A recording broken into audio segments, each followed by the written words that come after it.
Assalamualaikum warahmatullahi wabarakatuh. Waalaikumsalam Waalaikumsalam warahmatullahi warahmatullahi wabarakatuh. wabarakatuh. Ya, selamat siang semuanya. Salam sejahtera untuk kita semua. Ya, sebelumnya Ibu mau mengucapkan selamat Hari Raya Idul Adha ya. Mohon maaf lahir dan batin. Oke. Kemudian seperti biasa pada hari ini kita akan mempelajari mata kuliah konseling dan pelatihan gizi pada pertemuan kita yang kelima ya untuk hari ini. Kemudian seperti biasa setiap pertemuan itu akan ada presensinya ya adik-adik ya. Dan Ibu juga ingin menanyakan gimana kabar kalian hari ini? Apakah sehat semua? Alhamdulillah, Bahagia Ibu. semua? Alhamdulillah baik, Ibu. Alhamdulillah, Ibu. Luar biasa Sehat, Ibu, Ibu. luar biasa. Alhamdulillah ya. Oke, sekali lagi Ibu ingatkan ya, mata kuliah konseling dan pelatihan gizi ini adalah salah satu mata kuliah yang akan menjadi bekal kalian nanti pada saat KKN maupun PKL ya, PKL Puskesmas, PKL Rumah Sakit. Ini adalah salah satu mata kuliah bekal kalian di lapangan nanti ya. Jadi modul yang sudah Ibu bagikan, silakan kalian pelajari lagi dan nanti di hari Kamis ketemu dengan Ibu lagi kita bahas modulnya serta penugasan yang sudah Ibu berikan ke kalian, ya. Oke. Ibu coba share Baik Ibu. dulu ya untuk materinya. Apakah sudah terlihat materinya? Sudah, Udah Ibu. Ibu, udah Ibu. Sudah, Ibu. Oke. Oke, baik. Kita akan membahas mengenai konseling gizi pada bayi dan juga balita gizi lebih. Nah, kalau terkait dengan bayi dan balita gizi lebih, indikator apa sih yang adik-adik ketahui yang menggambarkan tentang gizi lebih pada bayi dan balita? Ayo, kan di PMK tahun 2020 tentang antropometri itu sudah dijelaskan indikator status gizi. Ya, ada BB per U, TB per U, BB per TB, atau berat badan menurut panjang badan. Nah, kalau gizi lebih ini mana indikator yang menggambarkan status gizinya? Ada yang tahu? Ayo, sekarang kita refreshing ini ya. Beber Bu, Berat badan. per umur. Ya, berat badan Umur. menurut umur. Ya, ya. Jadi kita bisa Perumur. melihat dari berat badan menurut umur. Kalau berat badan menurut panjang badan atau tinggi badan itu menggambarkan apa? Status gizi apa? Gizi kurang, Ibu. Gizi kurang Bu. Gizi kurang atau nama lainnya apa? Overweight. Nama Dan lain gizi kurang apa? underweight. Underweight. Ya, Underweight, ya. underweight. Ya, Underweight Bu. kalau yang menggambarkan Underweight, Ibu. stunting, indikator status gizinya dilihat dari apa? Kurus. Stunting, stunted, itu yang mana yang menggambarkan? Tinggi badan menurut umur. Ya, tinggi badan menurut umur. Ya kan itu udah jelas-jelas stunting ya. Pasti dari indikator panjang badan atau tinggi badan yang menggambarkan stunted tadi. Ya, oke kita lihat di sini ya.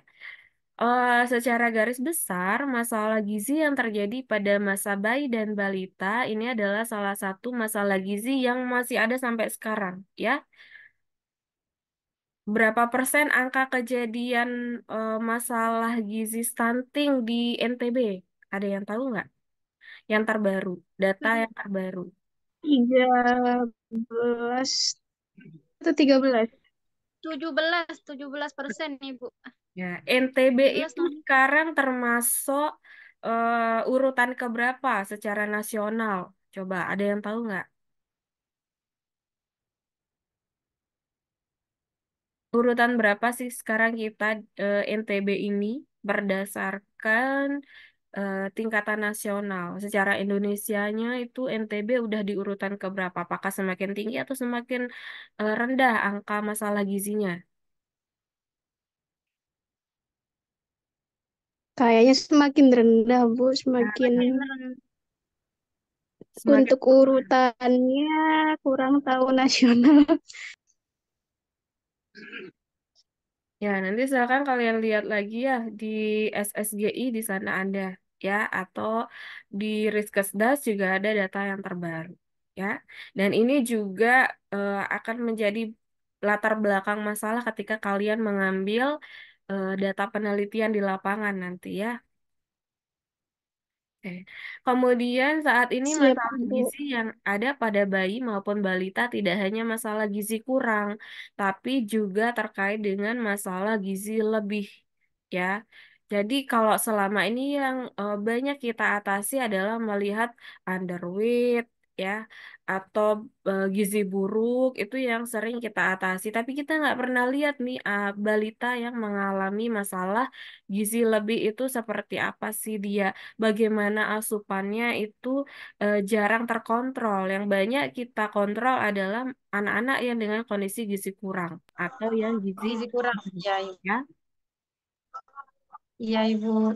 Ya, masa bayi dan balita ini adalah salah satu masa pertumbuhan dan perkembangan ya dalam siklus hidup manusia dan ini merupakan masa kritisnya. Dan pada saat ini kebutuhan gizi akan meningkat dan lebih besar dibandingkan dengan orang dewasa. Sedangkan dalam waktu yang bersamaan masa ini adalah masa yang mempunyai ketergantungan tinggi terhadap orang lain. Dan pada masa inilah peran seorang orang tua, kakek, nenek maupun anggota keluarga ini menjadi penentu status gizi pada balita tersebut ya. Jadi memang peranan orang tua maupun keluarga terdekat ini sangat penting terhadap penentuan status gizi dari balita tersebut. Termasuk kalian juga menentukan nih kalau di anggota keluarga kalian tuh masih ada yang balita atau misalnya keponakan kalian tuh ada yang balita, kalian juga menentukan status gizinya seperti apa. Kemudian masalah gizi lebih ini juga dialami oleh seorang balita, bisa disebabkan karena faktor pola makan, aktivitas fisik dan juga pola istirahat. Faktor yang paling berperan sebagai penyebab obesitas pada anak adalah pola makan, aktivitas fisik dan pola istirahat yang diterapkan oleh orang tua.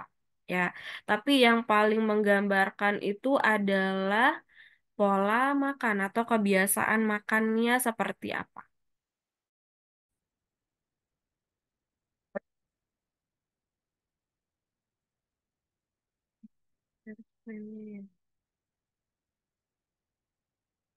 Share screen-nya udah terlihat lagi? Sudah Ibu. Oke. Ya. Sudah, Bu. Kemudian kita lihat lagi ya, berdasarkan pola makan, ini juga akan menggambarkan status gizi dari seorang balita, ya. Kebiasaan makannya dia seperti apa. Oke. Kalau pola makan ya, tetap diingat ya, kalau pola makan berarti yang kita pakai adalah formulir food frekuensinya. Tapi kalau kita mau melihat gambaran asupannya, itu berarti kita pakainya recall. Dan untuk menggambarkan status gizinya, itu biasanya yang dilihat adalah pola makannya atau kebiasaan makan balitanya seperti apa. Dan untuk saat ini memang masih banyak sekali ya makanan cepat saji atau junk food yang beredar di luaran. Ya, contohnya apa contohnya? Yang biasa dikonsumsi oleh balita.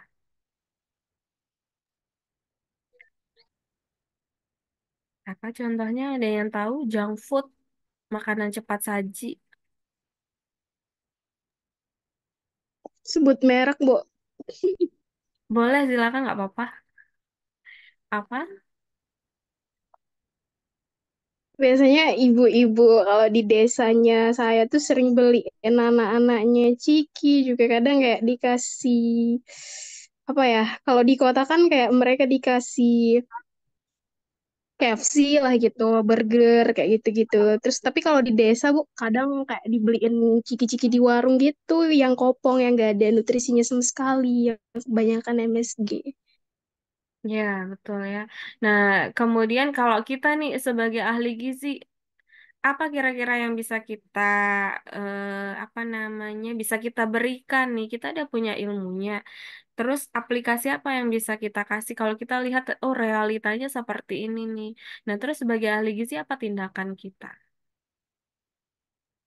Memodifikasi MPASI dengan bahan pangan lokal, Ibu. Ya, bisa ya. Jadi memodifikasi MPASI dengan bahan pangan lokal. Nah, itu biasanya diberikan pada saat kegiatan posyandu ya, pemberian PMT-nya. Tapi yang jadi masalah adalah kira-kira PMT ini mau nggak dikonsumsi sama balita? Karena di anak-anak ini udah terbiasa nih makan makanan yang mengandung MSG, makan makanan yang mengandung micinnya tinggi gitu. Nah, tiba-tiba dibuatin menu yang memang sehat, itu kira-kira balita mau konsumsi apa enggak?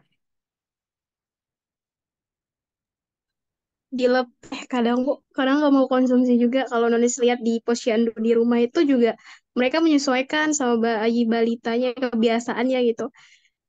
Di rumah juga kayak ngasih biskuit, nggak ngolah panganan lokal gitu. Jadi kayaknya nggak tertarik atau nggak dikonsumsi juga sama bayi balitanya kalau makanan yang belum terbiasa gitu Bu. Nah, ya, ini juga masih menjadi PR kita ya sebagai ahli gizi ya.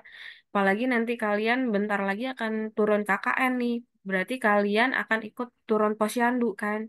Nah, kalau kalian lihat kondisinya seperti itu, kira-kira apa nih yang bisa kalian kasih sumbangsih untuk posyandunya, paling nggak ke posyandunya dulu. Apakah kalian bantu buatkan MPASI atau seperti apa? Ya?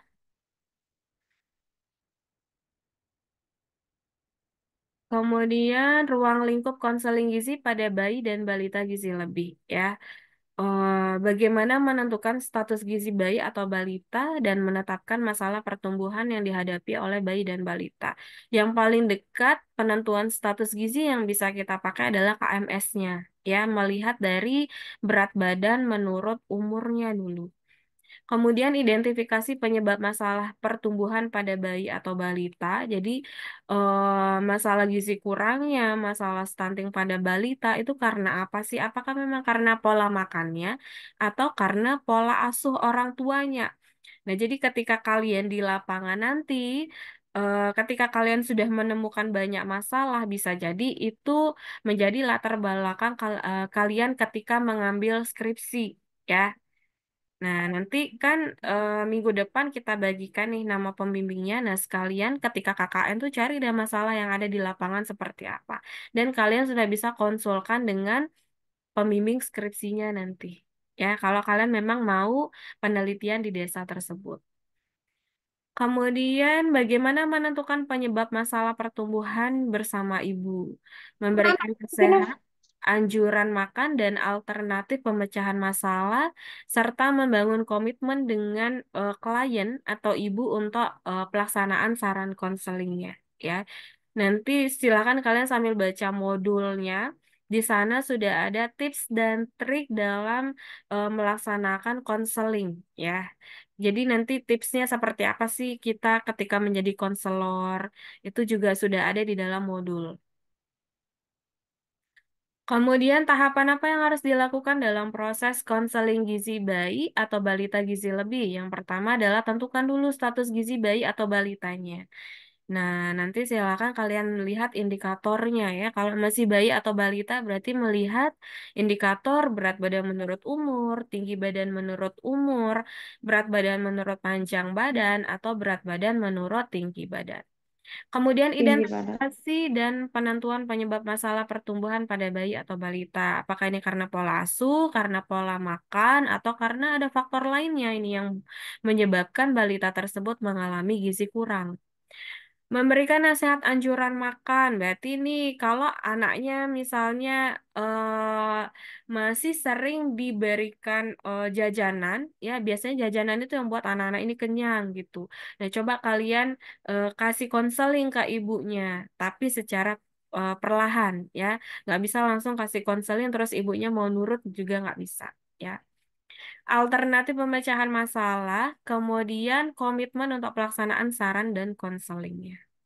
Dan ketika kalian bertemu dengan ibu yang mengalami yang memiliki anak dengan kondisi gizi kurang di lapangan atau di posyandu, jangan sekali diberikan konseling terus ditinggal, tapi dipantau terus ya, dikunjungi ke rumahnya, gimana apakah sudah ada perubahan atau enggak ya.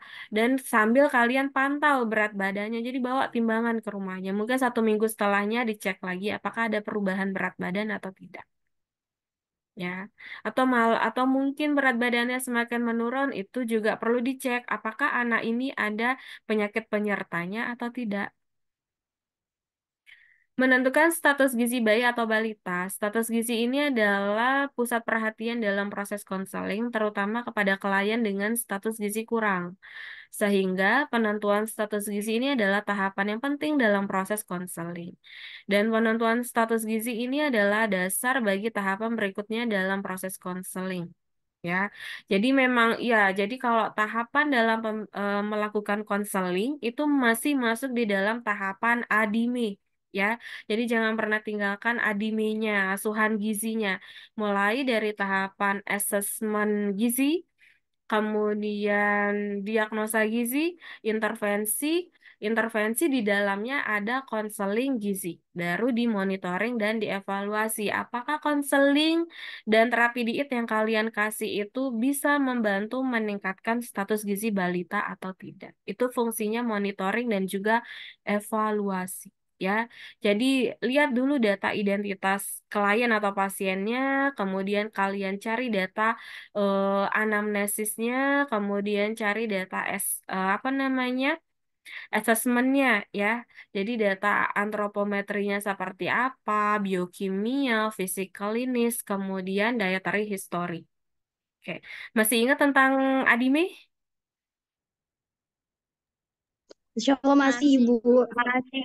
Masih ya, karena kan semester ini juga masih ada mata kuliah dietetika, kan ya? Iya, Ibu. Iya, Bu. Kemudian indikator dalam penentuan status gizi salah satunya adalah berat badan menurut umur ya. Nah, berat badan menurut umur ini bisa mengartikan berat badan relatif yang dibandingkan dengan umur anak.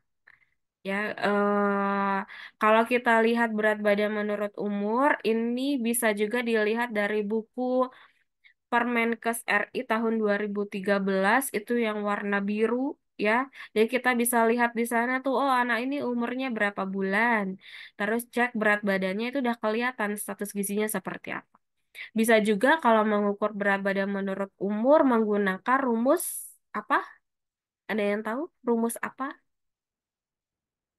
untuk menentukan berat badan menurut umur? Biasanya menggunakan rumus.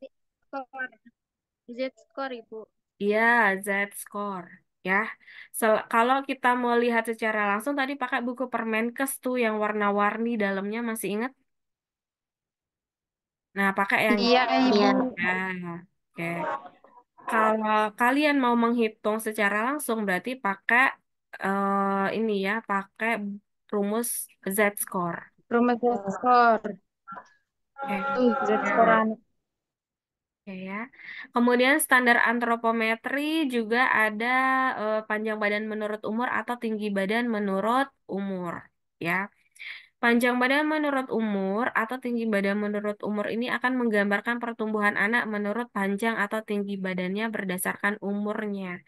Indikator ini bisa mengidentifikasi anak-anak yang pendek karena gizi kurang dalam waktu yang lama atau karena anaknya memang sering sakit.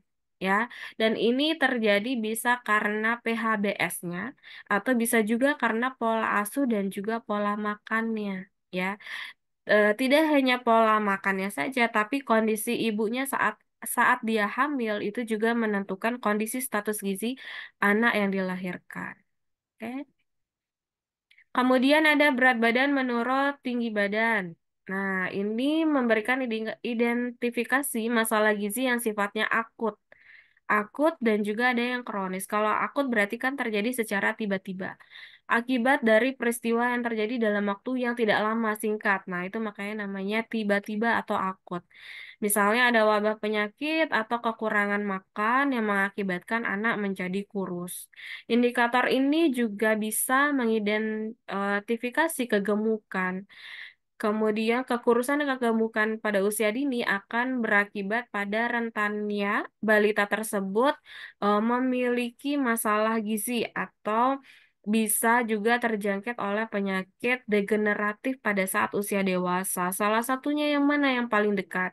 Hipertensi, DM itu termasuk sebagai penyakit degeneratif. Ya, masalah gizi akut kronis adalah masalah gizi yang memiliki sifat akut dan juga kronis. Nih, nanti kalian bisa lihat di sini ada Z-score ya, dan ada indikator pertumbuhan.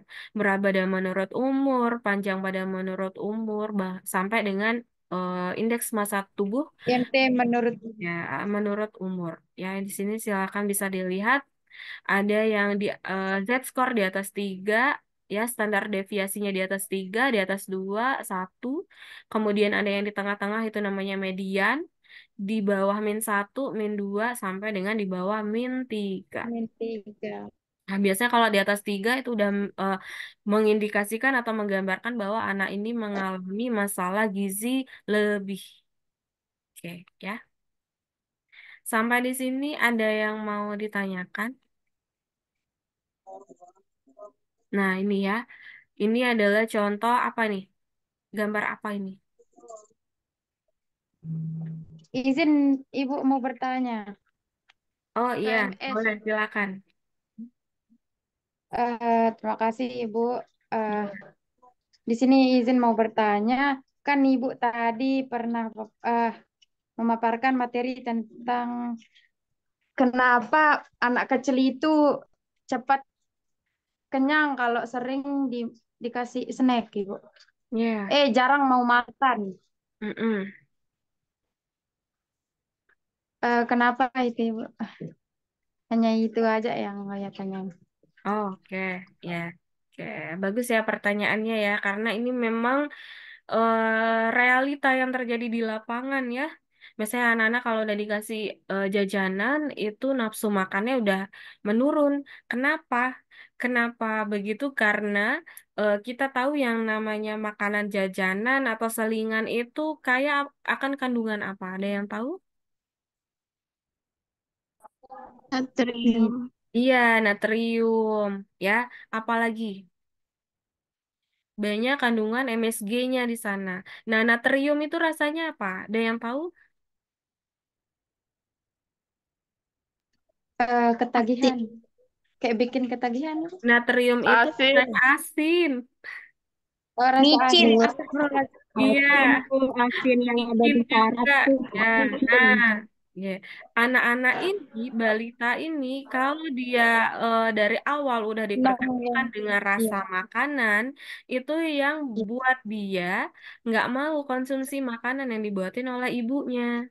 Nah, biasanya kalau ibunya buat kan dari kaldu ayam, kaldu Iya, sapi Ibu. ya kan yang rasanya memang agak tawar. Nah, tapi kalau dia sudah dikasih selingan duluan, dikasih jajanan duluan, biasanya udah nggak mau makan yang makanan rasanya tawar. Dia pasti memilih jajanan itu. Gitu. Dan biasanya dia sudah kenyang karena ukuran lambung balita dengan dewasa itu beda. Jadi dia sudah dikasih snack aja dia sudah akan kenyang anak-anak itu.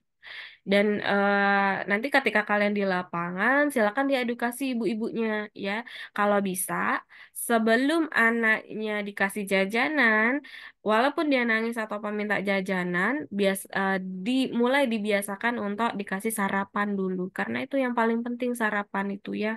Tidak hanya pada balita, tapi pada anak sekolah itu juga penting yang namanya sarapan. Ya, dan ini masih banyak terjadi di lapangan nih. Anak-anak yang sekolah itu masih banyak yang belum sarapan dari rumahnya. Atau kalaupun dia sarapan tuh biasanya jajanan. Itu dianggap sudah sarapan oleh ibunya. Padahal itu belum bergizi seimbang. Ya, Dan Ibu. ya dari pagi kan anak-anak itu ketika dia sekolah itu sudah banyak energi yang terbuang di dalam tubuhnya. Jadi dia harus ada masukan dulu nih, jangan sampai cadangan lemaknya, cadangan protein ini dalam tubuhnya itu yang dipakai untuk berpikir dari pagi itu yang buat anak-anak biasanya mengalami gizi kurang, konsentrasinya menurun dan lain sebagainya sehingga dia kurang berprestasi.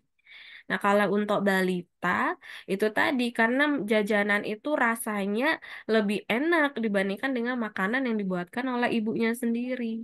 Ya, dan itu masih jadi PR kita memang sebagai ahli gizi. Harus bisa membuatkan menu yang bergizi seimbang, tapi disukai oleh balita. Contoh kecilnya misalnya buatin aja nugget, atau buatin aja es krim, tapi es krimnya yang kandungan sayurannya tinggi, kandungan protein hewaninya tinggi.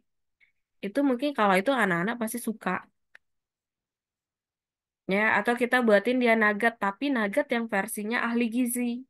Gitu. Atau kita buatin dia sosis-sosis yang versinya ahli gizi, yang kandungan sayurannya, protein hewani, nabatinya ada semua di situ. Jadi anak-anaknya mau konsumsi makanannya. Iya, Oke, Ibu. Iya, Ibu. ada lagi yang mau ditanyakan? Ibu izin bertanya, Bu. Ya. Eh, Sambung dengan pertanyaan Oya yang tadi ya, Bu ya, terkait dengan kandungan di ciki gitu, banyak MSG-nya atau monosodium glutamat. Nah, seandainya nih anaknya itu sudah akrab atau sudah terlanjur gitu mengkonsumsi makanan yang memang banyak mengandung MSG. Misal kita buat suatu makanan gitu yang kreatif atau ya dari bahan pangan lokal gitu. Kira-kira apa ya Bu ya untuk bisa anak itu bisa move on gitu istilahnya dari makanan yang mengandung MSG itu gitu. Ya. Ya, oke. Banyak banget sebenarnya ya kalau untuk menu makanan yang versinya kita buat mirip seperti jajanan yang ada yang banyak dijual gitu. Contoh kecilnya misalnya nih, anak-anak kan suka mie, ya kan? Anak-anak suka mie. Nah, udah banyak di pasaran mie yang versi sehatnya itu. Misalnya yang dibuatnya dari brokoli. Kemudian saus biasanya anak-anak tuh bukan suka mie-nya ya, tapi suka rasa MSG-nya. Ras. Ya, kan dia dia punya apa namanya bumbunya itu. Itu yang buat anak-anak itu suka biasanya. Nah, kita buatkan yang Iya, versi sehat. Kalau bisa malah apa namanya mahasiswa gizi UNU nih yang buatin bumbunya dari sayuran, kalian keringin sayuran ya. Kemudian kalian ekstrak dia menjadi bumbu mie.